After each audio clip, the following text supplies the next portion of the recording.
All right, Brian, thank you for joining me today. Tell everybody who you are and what you do for a living. Well, I am Brian Page, and I am the founder of Modern Husbands. I was a previous financial and economic educator, both of students and then of teachers, and then in government affairs, trying to help folks across the country understand the importance of personal finance in schools. And I am finishing my one-year term right now at the Consumer Financial Protection Bureau as a visiting scholar. Very cool. That sounds very fancy, by the way. Yeah, I know. Trust me. I never imagined the word scholar in my name. I can tell you that now. I have flashbacks to college, and yeah, that's not what comes up. Yeah, very cool. So I know that you've spent a lot of time in education and you've also, taken on finance and part of education. What has led you to this? Why do this? Well, I mean, I went to school for business and finance, but I was a very subpar college athlete, and that I went to college to be a subpar college athlete. So I didn't necessarily fall in love with finance in college. It really happened when my wife and I got married, and we had a child far earlier than expected, sooner than expected, and just like instantly, I recognized that something needed to be done. And I grew up in a house and grew up in rural Ohio. And my dad was really good with money. He was super prudent, and he started his own rental property business while he had another job. And so you kind of go to, at least I did, what when you're scared. And I was nervous that we weren't really prepared to have a kid. So yeah, I decided rather than buying a home and getting stuck in the rat race, we would buy a duplex, live in one half, rent the other out, and that allowed us to save a boatload of money, and there were all kinds of tax breaks, and like that was the first time I realized how impactful money could be in my personal life, and I made that connection between just seeing for myself how my quality of life and the quality of life of our family was improved as a result of understanding, these important asset building lessons about personal finance. And I connected that with a conversation my father had with me. And my parents were amazing. They both grew up in rural areas. My dad grew up on a dairy farm. They were sharecroppers, and in order to finish college, he had to live in a railroad car because they didn't have any money. So he worked on the railroad during the day. He went to college at night to finish up. He's some sort of a computer engineer, and then lived in one of the railroad cars. And so anyway, just like his mindset was always, personal responsibility and prudence. And he, as a father, he was amazing. But we we lived like we were really poor. So as an Yeah. example, like one of the cars that we had, I saw take first in the Clinton County Demolition Derby. Like that's how bad it was. And the second was worse. Like Hmm. it was so bad that like the gas gauge didn't work. The speedometer didn't work, which is a real issue at Yeah, night. that's a big deal. Like because during the day you can kind of go with the flow of traffic, but at night you really don't know how fast you're going. True. You could lift the carpet and see the road, but what was most obscene about the frugality of my father was that that was still not enough to buy a different car. I shouldn't say new. The door handles had rusted off, so obviously there's rust all over the car, but the door handles rusted off. So what he did was he drilled holes where the door handles were, and he ran metal fish wire to the inside of the doors Uh, and had like a hook on the outside of the door. So open the door was like starting a weed whacker. Uh, and so that's what we drove, kind of growing up. So I go to college and I come back, and like by now I'm exposed to a bigger world, right? Because when I right. grew up, the internet was in its infancy stages in college. And when you grow up in a rural area, you're just kind of like in that world. You don't see much of the rest of the world. We didn't have cable. And I realized like we didn't need, all of this. My parents had good Hmm. jobs. And So I asked him, like, why did you like do this? Like, this is pretty, you could have driven a nice car. And this is about you too. He's like, well, get out your calculator. And I did. And he was like, how much is a car payment? And I guessed, I think I guessed like $300 a month or something. And then he asked me how much insurance was, it would have to be comprehensive because we'd have a loan. I wrote that down. I put it in the type calculator. And then he asked me to multiply that by 12 months and then multiply it by 20 years. And Mm, at the conclusion is like this really big number, right? And I was, like, what's your point? And he's like, you know what? My point is that we didn't have enough to give you everything what we wanted. So we had to really think about what we loved and valued most. And there was no way in hell my kid was going to live in a railroad car like I had to yeah, go to college. So yeah, that's how we paid for yours. And that's awesome. like, I just hit me really hard. Like, money is a tool to protect the people and provide for the people that you love the most. And like from that point on, I just recognized like how beautiful money could be in our world, and that it just needs to be used in a way to bring out joy and happiness and safety and security for the people around you. And so that's, what I did when I bought the duplex. And that's when it was like, for me, it was like, okay, this is really fun for people to understand how wonderful, money can be and wealth building can be, and how, what it can do, for a family. And so, from then I just continued to, kind of grow my reach with my passion. And I am where I am today. That is awesome. Yeah, hearing that your dad was such a big influence on you, and I'm sure in tons of different ways, but you have that general or that generational knowledge that's been passed down to you, Yeah. that obviously you're going to be passing that down to your own children. I feel like that's a really big advantage in life, right? It is, and it's such a it's really like this social justice issue that is not talked about enough. That Sure. and when I was in Ohio, I taught at a school that was great. It was a lot like where I went to high school, but it was just everyday households there, and a lot of lower income families, and I saw just kind of like the challenges they were facing and what a class like this could do for them, and then in particular, yeah, students were asking for help, and people, I think, like, when you're an adult, you lose sight of the fact that if you're 16, 17, or 18 years old and your parents don't have a lot but you have a job, like, managing money is something you're doing now. You're not Yeah. preparing for the future. You have to have bank accounts. Yes. You have to understand, if your parents don't have bank accounts, how to open one on your own as an unoff or as a non-custodial account. You can begin investing for retirement. You got to save for college. You have to pay taxes. You should file to get your refunds. Like, there's, you can be building your credit score once you turn 18. Like, there's so many different things that you need to know. And like, that's when I started to advocate for personal finance as a requirement in the state of Ohio. And I was really blessed to work with a lot of folks that championed that, and lucky that we had a Senator Wilson, that sponsored the legislation, who's a great senator out of Ohio. And after a decade, it passed. So Ohio became the largest state in the country with that requirement. And that was something that I just kind of continued to do when I left the classroom to support my wife in her career, and moved to Atlanta. Was, at this point, really advocate for personal finance across the country, which you'd think everyone would agree on, and parents do. But Hmm. once you get in the rooms and with lawmakers, you'll be surprised on the resistance and where it came from. So Goodness. yeah. Anyhow, you're right. I mean, it is so essential for kids to understand these things. Yeah, yeah. So, like, going back to your classroom experience and teaching these courses, what were common lessons that you knew that you were surprised that your students didn't know? You could be a millionaire. Everyone can be a millionaire. You can do it. And kids who have never had parents who had personal finance as a class, or were never in the industry, they didn't know that. And it's such a, it would anger me, that because I felt like the parents were wronged. I mean, these Mm, parents, so many parents love their kids and they want to do what they can for them.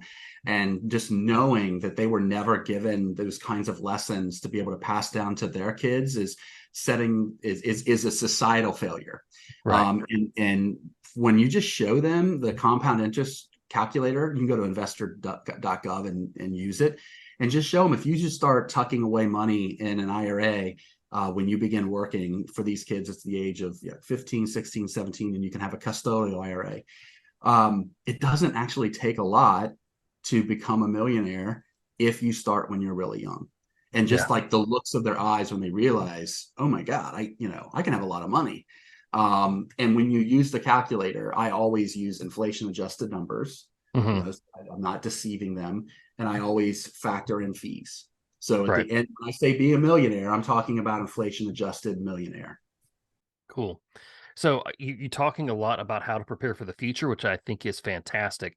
But what can we do to help our kids to be competent with money where they are in life now, like a middle schooler, a high schooler? What is it that we need to do to help them understand money at their level right now? I think that the the thing that a parent can do that a school teacher cannot, and this is so important, is that they can have ensure that there's money in their hands to use to learn. Mm, Um, the the research is clear on this. People don't learn from sit and get education. Like if mm, you're in a classroom, if you're in one of my classrooms, you're doing something, you're playing a game, you're doing some sort of simulation. It's just you're a guide on the side as a teacher. You might share stories that are meaningful, that hit home and hit the heart, and that are memorable. But it's the doing part that you remember, the hmm, experiencing.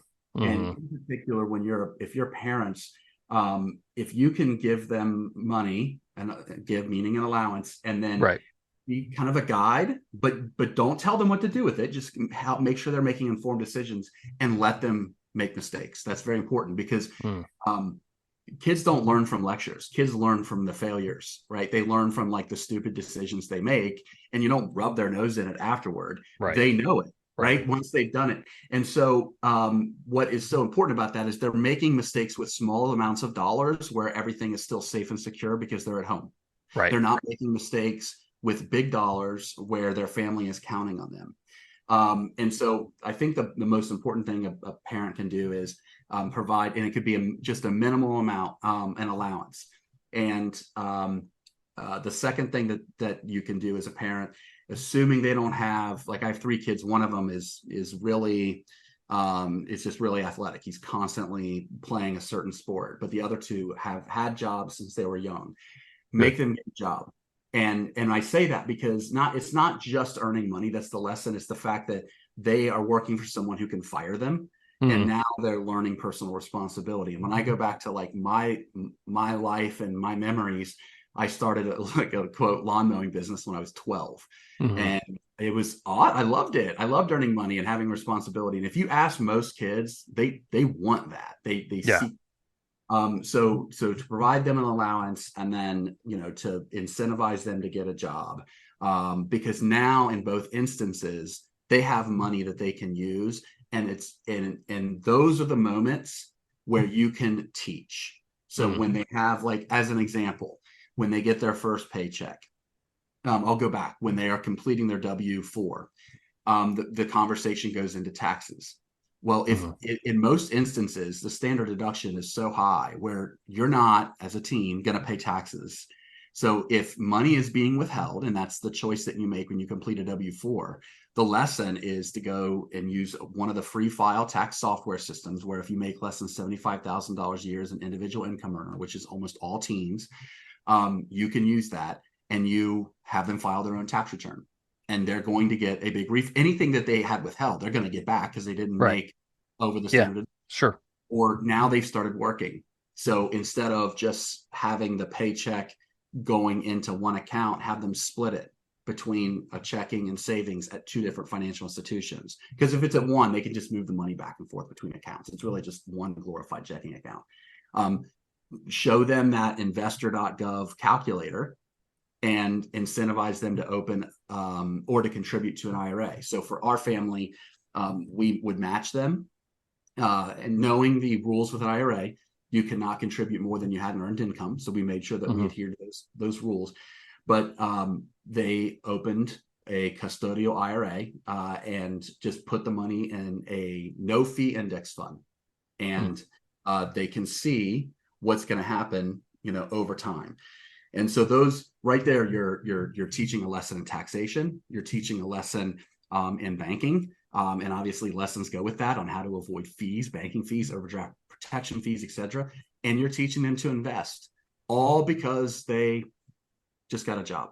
Right. And one final note about allowance. Um, we don't give our allowance to our kids for doing chores. They're going to do chores because they're a member of the household. And if they Hmm. don't do chores, they're going to be grounded. It's not like we're going to hold their allowance. They're just going to be grounded, Hmm. because I know like there's this idea of like, you should pay for chores. But what if the kid's like, well, I have everything I need, I'm not doing chores? Right. Yes. Then they got you, right? So it's Right. like, you're going to do chores because I said so. That's just part of being a member of the family. So the allowance that we use is, or that we provide, is for things like above and beyond. Like if they want to go out to eat, they're teenagers now, they can. They just got to use their own money. If they want a new pair of shoes, and we have, I'm just going to make up an arbitrary number, $100 that we provide for a new pair of shoes, and they want a $150 pair of shoes. Cool, we Hmm. give you the 100, you use the allowance that you are given to make up the difference. And you'd be surprised how often the kid who wants the $150 shoes instantly is like, you know what, I think these $95 shoes will work just fine. Yep. Like they had Yep. an epiphany. When it's somebody else's money, they don't necessarily want to spend as much when it's Hmm. their money, or when it's their money, not somebody else's. Right. Yeah, we had that situation with my son. He was doing chores for money, and then he started getting like birthday money, that sort of thing. And like around that birthday, he was like, I'm not gonna vacuum today. I'm not gonna do those things today. And I'm like, okay, we got to readjust. We got to readjust how things are going. So yeah, and then it was like, hey, all that birthday money you have, it's going right into the bank. It's not going to just be sitting here. It's going to be doing something for you. So yeah, I get that. I get that. What do you feel? You've answered a lot of stuff already, but like, what do you feel is the most important things that our kids need to know to be a financially responsible adult? Is there some core lessons that they need to have, some morals, some things like that? What is it that they need to know?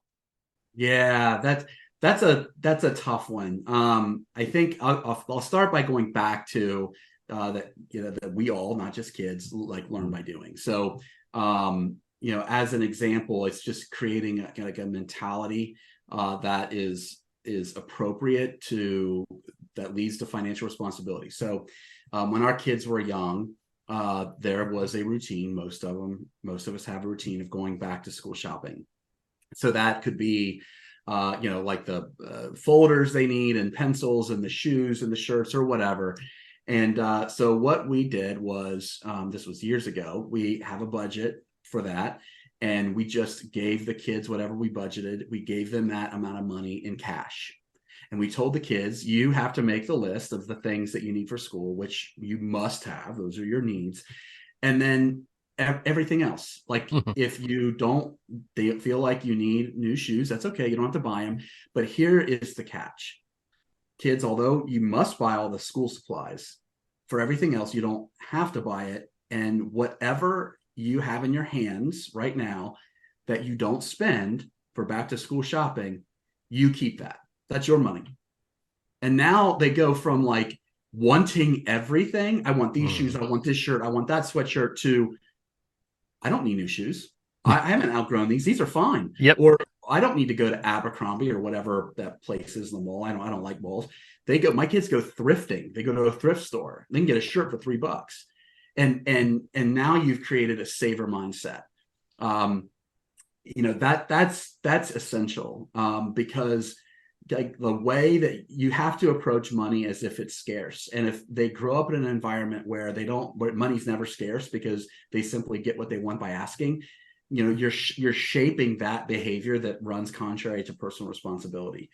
I think like it's important to acknowledge that mistakes happen.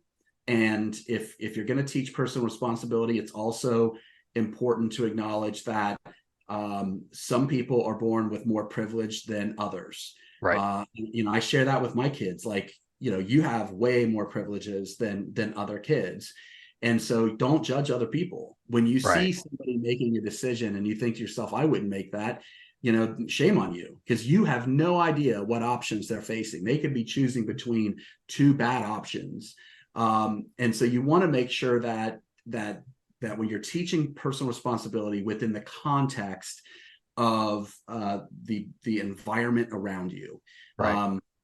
and that you recognize that many of the financial decisions that we make are not based out of knowledge, but rather they're based out of emotion.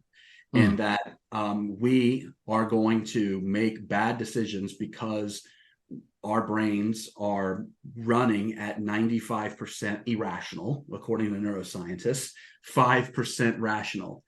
And that to be personally responsible, your job is to set up systems to make the choices are good choices easier to make, and the choices are bad choices more difficult to make. Mm. So personal responsibility should be really connected with the kinds of systems you put into place to be personally responsible. Very good. Very good. All right, so let's switch gears a little bit. Instead of talking about, what we can do as parents for our children, what can we do as adults? What can we do to consider what do we need to consider as parents to save for the future for our family? So if let's say you're looking on at college, um, first thing is maybe college is not for them. It's important to recognize. Right.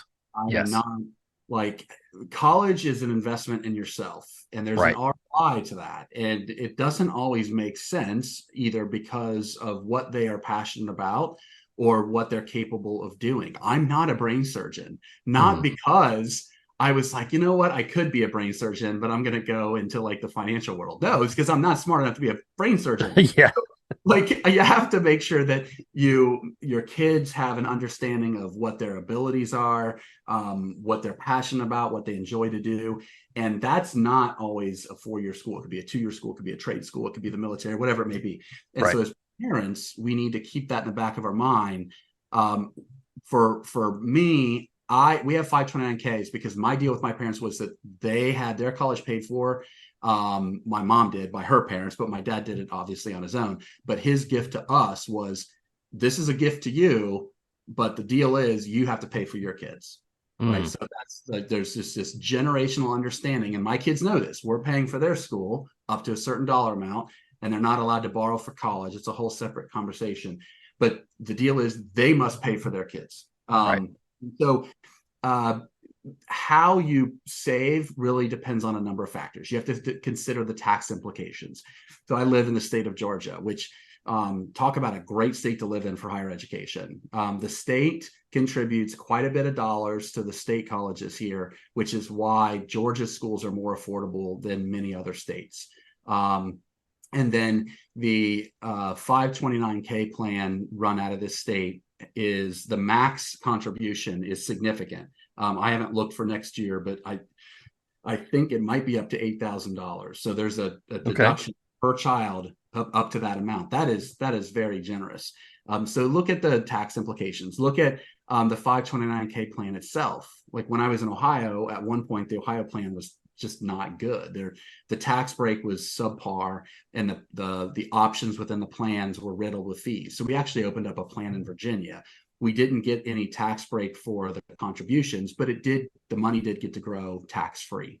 And so don't assume that the best plan is in your state. Maybe your state doesn't Mm. have a good plan. That's okay. You can open it in Right. another state and still get the tax benefits while it grows. Understand how the FAFSA formula works. So as an example, when you apply for financial aid, which everyone should go through this process, particularly if you're considering private schools, because private schools are far more generous in providing need-based aid than state colleges. But when you go through that process, know that the 529K counts against you at only 5.29% of your overall. That's the overall formula. So it's Okay. not that much. I've seen this out there, not to put money in your 529K because it counts against you. It's pretty minimal. Right. The amount of money that you have that's liquid, like in your checking and your savings, that actually counts a lot. But in a really twisted and sick way, the way the FAFSA works is that the amount of money that a child has in their savings or checking account in the formula counts against them at 4 times the rate as what a parent has in theirs. Four Okay. times. So you are just hammered for saving money for college if you're a kid. It is sick. So Wow. so just know that when you apply, and there's ways around that. Um, Obviously, an easy way is for the money to be in your parents' account and not yours. But a really great way to do it, I did this with my students, was to have them put the money into a custodial IRA. Right. So, Okay. as an example, imagine a family of three. Two kids got the full Pell Grant, like full financial aid. One kid got nothing. The kid who got nothing was saving for his own college in his own savings account. The other two were not. So we moved the money legally into a custodial IRA for when he would apply the next year. And because the IRA is considered retirement, it does not a factor in how much money is provided in need-based aid. So the kid went from getting zero financial aid, need-based, to 100% Pell Grant. That saved him $6,750 per year by Okay. just taking money and putting it in one account and then Hmm. another. And you can use that money for college without a penalty. Okay. So like it's not designed for that. It's better that it stays in there and compounds over time, but it's just a way to take the money from one bucket and put it into another to maximize your ability of getting need-based aid. So I bring all these things up because there's all these nuanced approaches that really depend on your circumstance.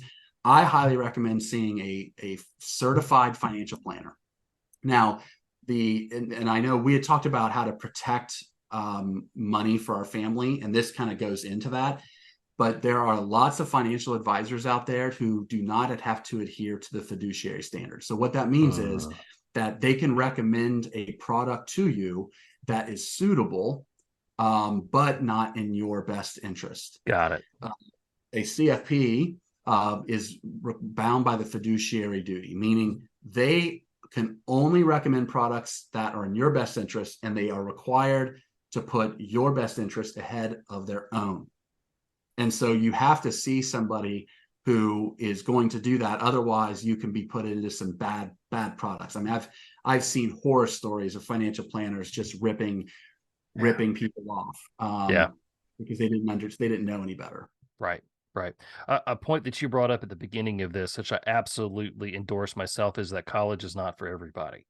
There's people out there who don't want to do that, or they don't want to sit in a classroom anymore, that sort of thing, or you don't need that. Yeah, I think that's really good. I've seen it was a big deal to be the first in your family to go to college and that sort of thing. But I really feel like that has shifted over the last 30 years or so, that you need to do what's going to be best for you and your goals in life. And if that's college, wonderful. If it's not, that's okay too. So yeah, yeah, it's I think a lot of parents just try to shoehorn their kids into college when they really probably should just have a conversation about what is it that you really want to do in life, and let's figure out what that plan is.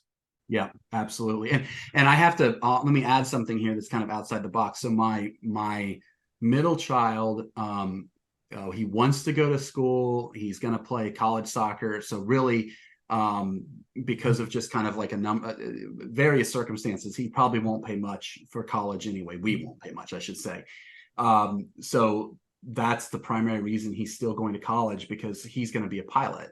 Mhm. He's well into his pilot's license lessons. There's a big need for pilots out there, Oh, massive need. sure. Yeah. Yeah. Delta just set up a new academy, and you don't have to go to college to be a pilot. And there is going to be plenty of jobs waiting for you that are well-paying jobs. So that's just an example of a path that doesn't necessarily include college, and you're going to be doing just fine just because Mhm. you understand a market need. And Right. for those of you where that maybe has like I've piqued an interest, you can use money in your 529k, your child's 529k, to pay for their pilot's license lessons while they're in high school. Very good. Very good. That's a great skill. That's a great skill to have. So let's say, a family is listening, they have an extra $1,000, maybe they got it back on their taxes, something like that. How can they invest that money? How can they save that money? What's the best thing they could do to grow that $1,000? Just as a hypothetical here. I know there's a lot of real details here, but what would you suggest? So I always suggest seeing a financial planner that has to adhere to the fiduciary standard. Always, always, Gotcha. always. Okay, now put that to the side. If you want to invest it for the long term, just put it in an index fund. Now you can Mhm. argue whether you do the Vanguard Global Index Fund that represents the global market or the S&P 500, which 45% of the revenue generated from S&P 500 companies comes from international markets. So you could argue that is globally diversified, but just a no fee or very low fee, like Vanguard's is like 0.014% index fund, because over the course of a decade, in 99% of instances, the index fund out earns all actively managed mutual funds. So all of these financial planners that are like, oh, I'm really good at picking stocks and moving money around and all, they like, no offense, they're so full of it. They don't have crystal balls. They Yeah. don't really know. The best financial planners are the ones that are going to say that. They're going to say, here's what we need to know. When do you want the money? What's your risk tolerance? What's your circumstances? What are tax implications?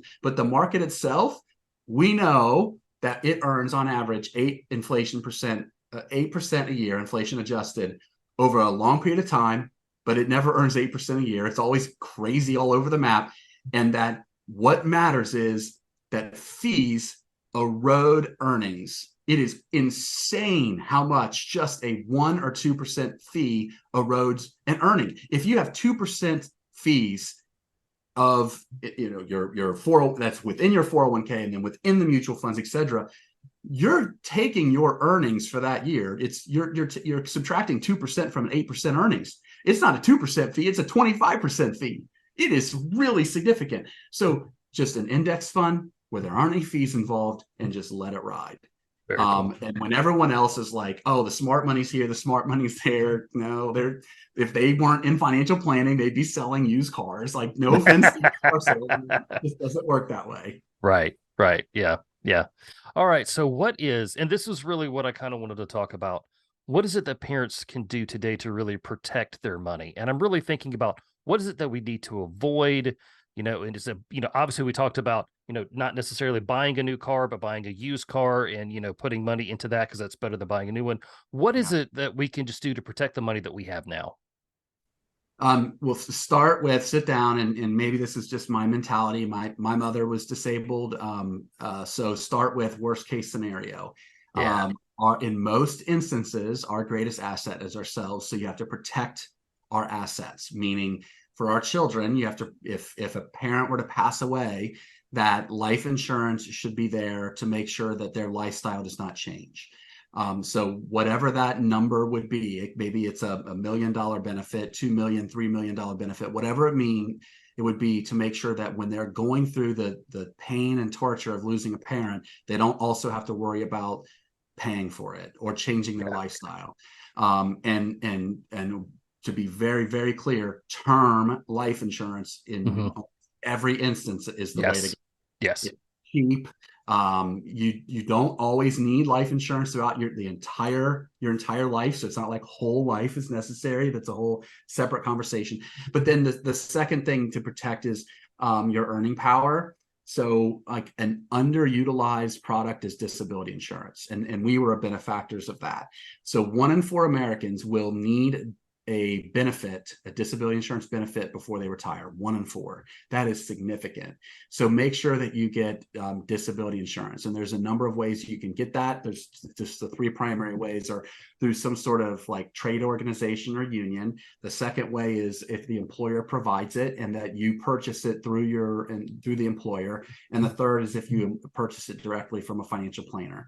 If you purchase it directly from a financial planner, there are different tax implications on the benefit than an employer. So make sure you Hmm. understand that. So for an Sure. employer, typically you are using it's a tax deduction. So you're not paying tax on those dollars. So what that means is that the benefit's taxed. So you Got it. want to make sure you understand, because those are big numbers, right? When you Hmm. look at so the right disability insurance is important. The third thing is make sure that the people who are guiding your financial plan are legally bound to the fiduciary standard. So for an example, don't ever buy investing products from an insurance agent. I've seen on social media these like people claiming that a UIL, universal index life insurance policy, is the greatest thing ever, and it's nauseating. If you know the numbers behind that, it's the only reason that they can do that is there's a loophole in the law that allows insurance agents to have an investment product tied to a certain insurance product. It's a loophole. And Mm, as a result of that, they're literally peddling just total nauseating garbage. So make mm, sure that whoever is advising you is putting your best interest first. There's nothing wrong with getting a fee-based financial planner, meaning they don't make any money on the percentage of your assets. You simply pay them a one-time fee every time you meet with them. So it could be a $500 fee, a $1,000 fee. And I know that sounds like a lot of money, but look at what you pay a financial planner who gets a percentage of your assets. Look at what you pay them over time. That one-time fee is nothing. And the other thing to keep in mind is if you're paying them a one-time fee, they're only making money by guiding you.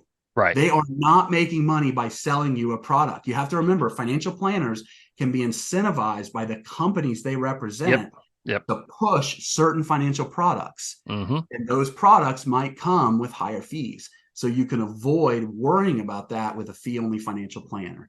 Yeah. Um, and then obviously, like the big rule of thumb is we all know that in order to be happy, we need to be financially healthy, right? You look at Maslow's hierarchy of needs. We Yep. just cannot Yep. make good decisions and be happy unless our basic needs are met, unless we feel financially healthy. So you have to have a really comfortable emergency savings.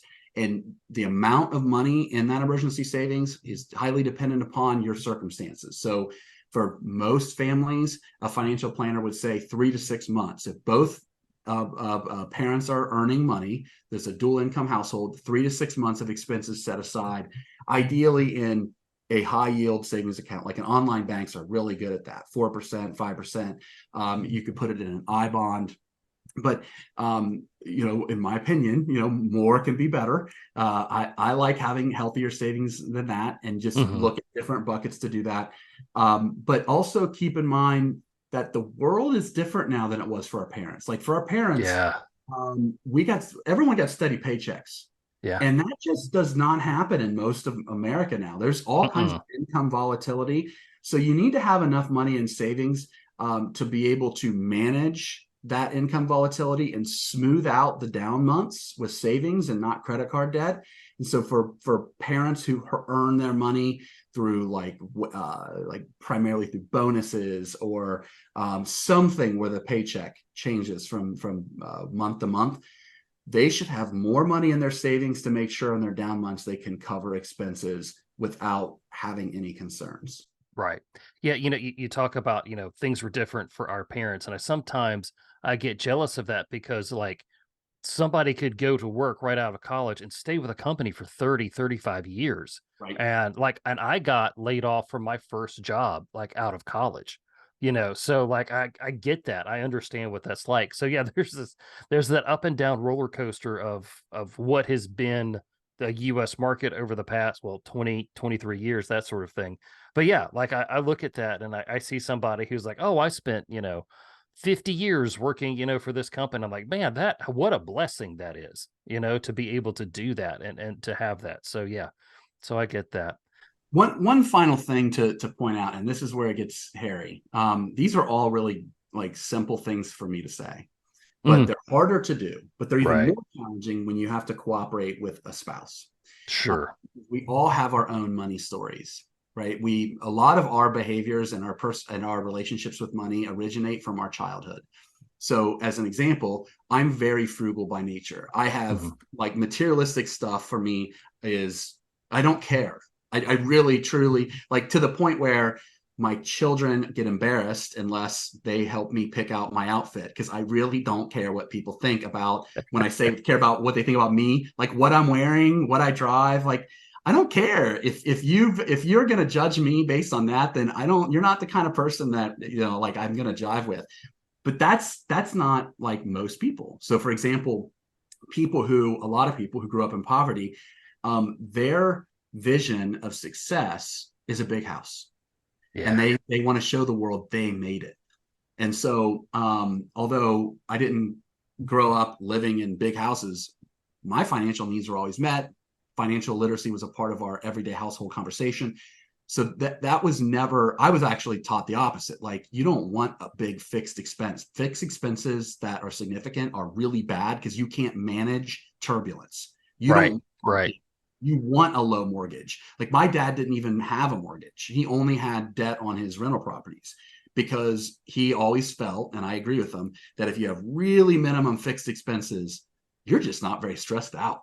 You can Mm, just deal with the world as it comes. right. So, in many cases, one spouse has that mentality, and the other spouse might think, I've worked really hard and I've made it, and they have. And so, what do they want? They want a big house. Why? Because for them, their money story is they want to show the world they made it. That doesn't make them wrong. And so, you Right. always Right. have to have conversations and be empathetic towards the way they see the world, their relationship with money, and find ways to, come to an agreement as to, first, number one, what keeps our family safe and secure and healthy and happy. And then once we agree upon that, the excess money that still exists, let's have a compromise on that. And that compromise could be a nicer house than the other spouse wants. Hmm. Very good. I like it. I like it, man. Well, Brian, thank you so much for your time today. Tell everybody where they can learn more about you and Modern Husbands. So if you go to modernhusbands.com, really that's the playbook for couples who want to be able to manage money in the home as a team. We started because in the 21st century world, most of us have partners who both work. It's a dual income household. And in 45% of households, women out earn men or earn around the same. And so what that means is, like, the responsibilities that we saw our mothers and grandmothers take on in the house look very different than they do for women today, because women today are working just as much as men. So it just requires teamwork. So if you're looking for teamwork ideas, go to modernhusbands.com. We have a newsletter I send out every 2 weeks because I don't want to hammer you with emails. We have a podcast that we release regularly. And then we're on all the social media channels, including YouTube. Very cool. And if you go to modernhusbands.com, there's a fantastic article written about the cost of theft. So you might want to check that one out too. It is the best. Yeah. And I think the Secure Dad is going to be writing more articles about protecting our family. Is that right? Yeah, I could do that. I could do that. Yeah. We're looking forward to that. I'm going to hold you to that and get it posted right away. Okay. Very good, man.